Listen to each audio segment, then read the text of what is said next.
अगली खबर छत्तीसगढ़ से है। वैक्सीनेशन स्थगित हुआ तो हाईकोर्ट ने फौरन ही अपनी नाराजगी इस पर जता दी है। हाईकोर्ट ने सवाल पूछा है कि वैक्सीनेशन क्यों और कैसे बंद कर दिया गया। इसके अलावा राज्य सरकार को निर्देश दिए हैं कि राज्य में तुरंत ही वैक्सीनेशन शुरू किया जाए। चीफ जस्टिस के डिवीजन बेंच ने अगली सुनवाई में केंद्र से भी जवाब तलब किया है। फिलहाल वैक्सीनेशन स्थगित किए जाने को लेकर हाई कोर्ट बिलासपुर ने सख्त लहजे में पूछा है कि वैक्सीनेशन क्यों और कैसे बंद किया गया, और इसके अलावा हाई कोर्ट ने फौरन ही वैक्सीनेशन दोबारा शुरू करने के निर्देश दिए हैं। अगली सुनवाई में केंद्र से भी इस बारे में बिलासपुर हाई कोर्ट ने जवाब मांगा है।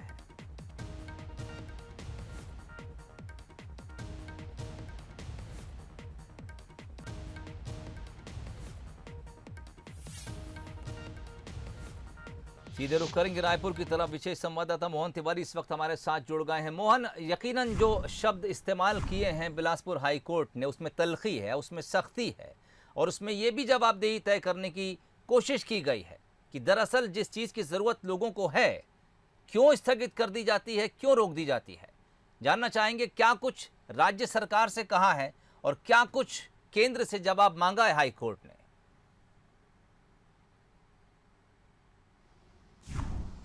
देखिए, जैसे कि कल भी हमने जिक्र किया था कि वैक्सीनेशन को लेकर पहले भी तल्ख टिप्पणी हाई कोर्ट के द्वारा सामने आ चुकी है और उसमें कहा गया था कि जल्द ही कोई नीति बनाकर सरकार पेश करे, लेकिन नीति पेश नहीं हो पाई।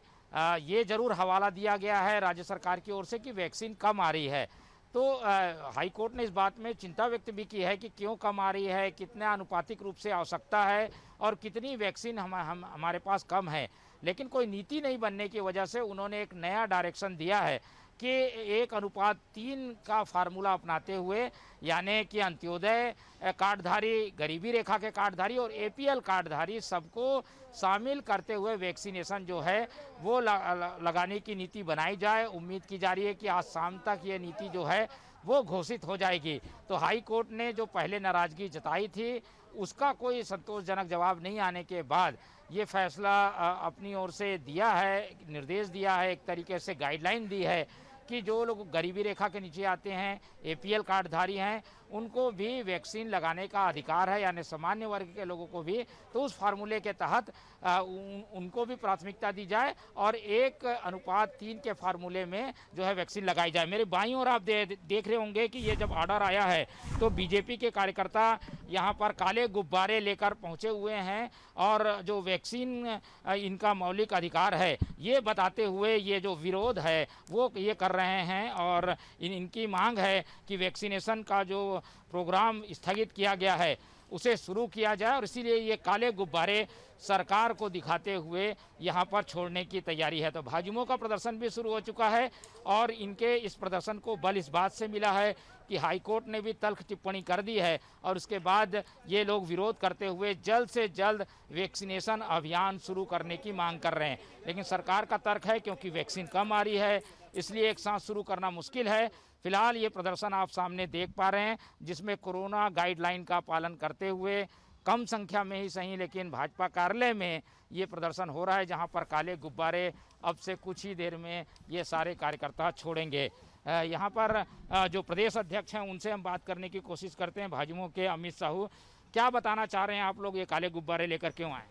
जिस प्रकार से प्रदेश की कांग्रेस सरकार ने वैक्सीनेशन को स्थगित कर दिया है, युवाओं को जो वैक्सीनेशन लगना था, 18 वर्ष के बड़े युवाओं को जो वैक्सीनेशन लगना था उसको इस प्रदेश की सरकार ने स्थगित कर दिया है, जिसके विरोध में आज भारतीय जनता युवा मोर्चा पूरा प्रदेश भर में काला दिवस, ब्लैक डे मना रहे हैं। और हम इस प्रदेश सरकार से सवाल भी करना चाहते हैं कि वैक्सीनेशन के मामले में शुरू से यह सरकार ढुलमुल रवैया अपनाई है, और क्योंकि इसकी नीयत ही नहीं है, नीयत ही साफ नहीं है। और सबसे पहले तो यह सवाल हम इस कांग्रेस सरकार और भूपेश बघेल से करते हैं कि सबसे पहले वैक्सीनेशन के लिए आप अपनी नीति को स्पष्ट कीजिए, क्योंकि छत्तीसगढ़ को वैक्सीनेशन के मामले पर आपने शुरू से अंधकार में डाला है और इसी का विरोध आज पूरे प्रदेश भर में Bharatiya Janata Yuva Morcha black Republic day के रूप में मना रही है। एनएसयूआई विरोध कर रही है कि आप लोग ध्यान नहीं देते, यहाँ के जो जनप्रतिनिधि भाजपा के हैं वो सहयोग नहीं कर रहे हैं, उन लोग भाजपा नेताओं का घेराव कर रहे हैं। देखिए, पहले अंत्योदय, फिर बीपीएल,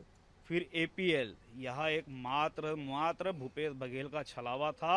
यह जो कोरोना की बीमारी है, यह जो है एपीएल, बीपीएल, अंत्योदय देख के नहीं आ रही है। यह बीमारी युवाओं को भी निकल जा रही है, यह बीमारी जो है बड़े उम्र के लोगों को भी निकल जा रही है। और ये एपीएल, बीपीएल का बहाना बनाकर कब तक ये कांग्रेस सरकार मुंह छुपाते फिरेगी। चलिए मोहन, और इसके जो बहुत शुक्रिया तमाम बातचीत के लिए और सीधी तस्वीरें हम तक पहुंचाने के लिए। भारतीय जनता युवा मोर्चा काले गुब्बारे दिखाकर विरोध भी जता रही है। हाईकोर्ट ने भी सरकार से पूछा है कि वैक्सीनेशन फिलहाल स्थगित क्यों कर दिया है। अब देखना है राज्य सरकार इस पर क्या कुछ जवाब हाईकोर्ट में पेश करती है।